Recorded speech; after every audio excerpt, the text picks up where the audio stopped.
Hi everyone, happy Martin Luther King Jr. Day. As you could probably tell, I have a day off from work. Today's a holiday for us, so I haven't done anything with my hair or anything. Although I did wake up this morning and think that I had to work, so I got up at my usual 8:30 and took a shower and started doing work and then realized that, oh yeah, I don't have to work today. So it is a beautiful day outside. I haven't actually been out, and I don't know what the temperature is like, but it's kind of cool in the house. So I'm guessing that it's still in the early 50s outside. So as usual, I did make my list of things that I wanted to talk about. So I will go through some of those just real quick for you, give you a little update on what's going on with me. First and foremost, I hurt my hand. I went to Milwaukee last week over Monday and Tuesday, and Billie did a little drinking, which is something he doesn't do anymore. Tony and I don't really drink at the house virtually ever. And when we do drink, it's usually a wine or something, or a sangria or whatever at one of the restaurants we're at. Very rarely do we go, to the bars or bar hopping or whatever. So when I was in Milwaukee, I took advantage of that opportunity and hung out with some friends. And over the course of the night, drank a lot. And at the very end of the night, it hit me. And long story short, I ended up punching a wall, a door.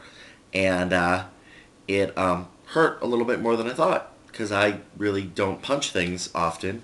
So I ended up bruising my hand a little bit. If you can see, I don't know if you can really tell, but my pinky is where it really is affected, and I can't straighten this pinky right now.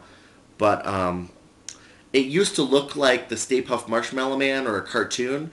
Like, as you can see, I don't really have knuckles right now. But it is getting better, and pretty soon it should be fine. It's just a matter of letting the bruising inside go away. This past weekend, we did go to LA, which was really fun. Tony, obviously, with our benefits package through Frontier, was able to get us a great deal on tickets. And so we went to LA, Hollywood mostly, and we hung out with a friend of ours, originally a friend of Tony's, but now a friend of mine as well. He's a producer, and I'm not going to go into too much because his professional and his personal life are two different things. And that's not admitting that he does anything wrong. I'm just saying that's what it is. So basically, he's a producer, and right now he is working on a number of projects, and one of them is a reality show. So that should be pretty interesting. Can't give you any more than that. But the cool thing about it is he has connections, he knows people, he knows places. So we got to see some of the setup for the Golden Globes. We got to see Paramount Studios. I took pictures of the Hollywood sign and did the whole touristy walk down the see all the stars and stuff like that, and the Wax Museum and things like that. So that was fun.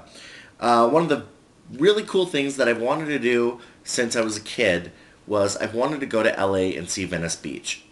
And I haven't seen Venice Beach since I was a real little kid. And part of it was because, and it sounds stupid because I'm 30 years old and I shouldn't be thinking about this kind of stuff anymore, but when I was a kid, I had a big crush on Jonathan Brandis. Those of you may know him from the movies or TV show like Sequest, or movies like Ladybug, Sidekicks, Neverending Story Part 2, etc. Well, it's stupid. But in one of his interviews with Teen Beat or Big Bopper or Bop or whatever it was, he had mentioned that his favorite place in the world was Venice Beach, California. And so as a kid living in, rural Wisconsin, my goal was to be able to go see Venice Beach and see what he thought and what he liked about it. Well, as it turns out, I understand the appeal.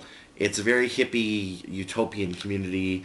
People set up things that, their little shops on the corner and right on the beach, and Tons of Winnebagos from people that have traveled across and are like gypsies and things like that. So it's kind of interesting. But as an adult, a movie came out called Romy and Michelle, high school reunion. And at the beginning of that movie, they do a fly-in where they're videotaping a focus on this building, and the building gets closer and closer, and then they focus in on a window, and in the window is where Romy and Michelle live. Well, that's on Venice Beach, and I knew that. I didn't pre-plan it that way, but I knew that's where it was. So as we were walking up and down Venice Beach, I took a picture of the building, and I posted it on Facebook. And I wasn't quite sure, because I was using my memory just to think, So I actually sent Steve Sonderman a message asking if he could watch the first couple minutes of the show and see if the picture I posted matched the actual building. And it did. So for those of you interested, on Sonic.org, in the cell phone gallery, there is a picture of Romy and Michelle's house. It's also on Facebook. Let's see. Tony right now is working a double shift at the airport, so he won't be home for another 8 hours or so. And as far as I know, they don't give him a lunch. So I feel really bad for him about that, but he enjoys it because he suffers today, but then he gets 2 extra days off. So he has off Thursday, Friday, Saturday, Sunday. So I think working a 16-hour day is a good trade-off for him to have 4 days off. I wouldn't do it, but I can see the appeal. Let's see. I'm reading Twilight again, the whole series. I just finished book 3 yet again. I'm halfway through book 4, and actually the camera is sitting on top of the book because it gave me the right height for this video. And I'm noticing that a lot of things that I missed the first time around. One of the good things is I have Twilight and New Moon, the video, both on my computer. So after I read the first book, I watched the movie. After I read the second book, I watched the movie. Hopefully I'll be able to do the same with the third book and the third movie when it comes out. Thankfully, I have a friend of mine in the television industry, movie industry, whatever, different person, who was able to give me a bootleg copy for evaluation purposes only. And, as soon as it comes out, I'm totally going to buy it. So it doesn't really matter. But, let's see. This weekend, Sherri is coming to visit, Sherri Vare. We were able to get her tickets out here. So if anybody else wants to come visit at any time, feel free to let me know, and we'll see what we can do about getting you tickets. But she's going to come out this weekend, meet some of my friends. We're going to go bar hopping, see some stuff. She wants to see the mountains, and as long as weather holds out, I think that'll work out okay.